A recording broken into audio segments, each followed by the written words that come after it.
We're heading into the second story. At first I thought the email was just spam or some kind of joke, but the moment I started reading it, something hit me. I figured you all might like it too. Inside the email it said, "The dead do speak. If you've got the courage, then read. The dead do speak, that's not a lie. Because the ones who lift the bodies, they're the only ones who truly know what happens to them." I've heard it so many times. Someone goes to retrieve a body and suddenly they hear, "Where are you taking me?" People don't understand the kind of work we do. Day or night, whenever the call comes, we have to go. Sometimes by the riverbank, sometimes deep inside the forest, sometimes in the city dump yard. And the job isn't just physical. It's a fight against fear, prayers, and the unknown. We're always scared, and we keep praying, because when you pray, those demons, those spirits, they can't harm you. There's one incident I still remember clearly. That night, a stranger called from near the river. A body had surfaced. No one could get close, and the stench was making people faint. I got onto the boat, 2 others with me. The water was quiet, but suddenly it felt like something was moving beneath us. When we reached the body, I saw it, 3 arms long, no marks on the skin, but it was standing. Not standing like a person stands. The body was completely stiff, eyes half open like it was awake. I froze. The guy next to me started murmuring a prayer. With a shaking voice, I joined in. I was sitting inside the boat and the water began to tremble on its own, like something under us was stirring it. We forced ourselves to shine the flashlight, and then we saw it. The body was half submerged in the river water, caked in mud, face turned downward. The water rippled, the boat rocked gently. None of us said a word for a while. The flashlight beam shimmered across its back, like something was moving underneath the skin. The guy beside me, "Bro, grab it now. If it floats away, we won't find it again." I grabbed the rope, looped it under the body's waist with both hands. The body was heavy, the river pulling it down. I pulled with one hand and held the edge of the boat with the other, trying to balance myself. The body didn't move, as if something underneath was holding it down, so we pulled together. 1, 2, 3! Both of us yanked with all our strength. The rope tightened around its waist, the water pulling the opposite way, but slowly the body started to rise. It was heavy, too heavy for something that was supposed to float, as if whatever was holding it down had loosened just a little. The boat trembled. I was pulling with one hand, steadying myself with the other. Little by little, its back surfaced. Mud and weeds clung to its hair. I gave it a slight push. My partner got his hands under the lower back.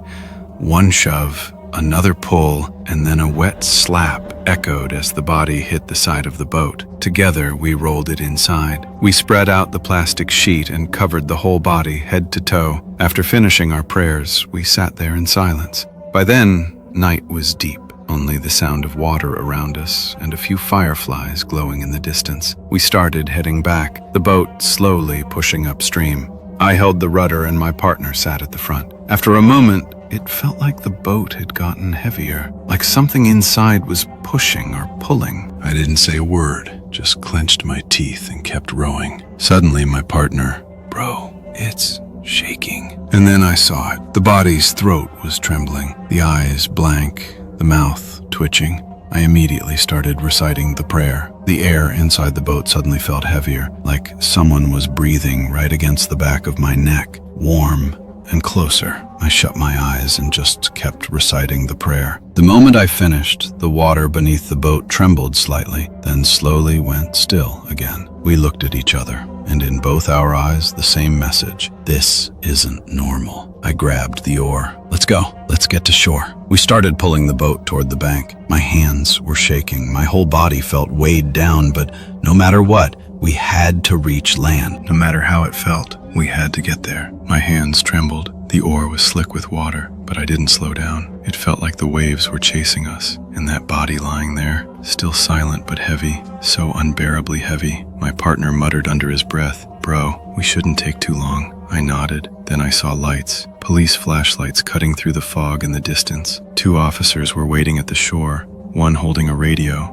the other with a thick beard. The boat scraped into the sand. A rough, grinding sound came from underneath, like something got caught under the wood. I gave the boat a gentle shove and it slid forward. The police approached. One of them shined his light on the body and said, "Bring it out." "Carefully, we've got to file it." The other officer pulled on his gloves and grabbed hold of the body. My partner and I lifted it from the boat, plastic sheet and all, and set it onto the stretcher. They opened the back door of the van. Inside was a small white bag and some paperwork wrapped in plastic. "We're taking it to the morgue. Post-mortem's first thing in the morning," one of the officers said. I just nodded. They loaded the body into the van. As soon as the door shut, there was a soft sound. The cops didn't even notice. They said something into their radio, then drove off. Everything went quiet. Fog rolled in across the riverbank. I sat beside the boat, the water rippling gently and a faint mix of kerosene and decay drifting up from below. My partner said, "Bro, you see that? The water's moving again." I didn't look. I just gripped the oar tighter and said, "Let's go, man. Morning's coming." Then I said quietly, "Come on, don't wait." When I tried to push the boat, I noticed scratch marks on the wood underneath,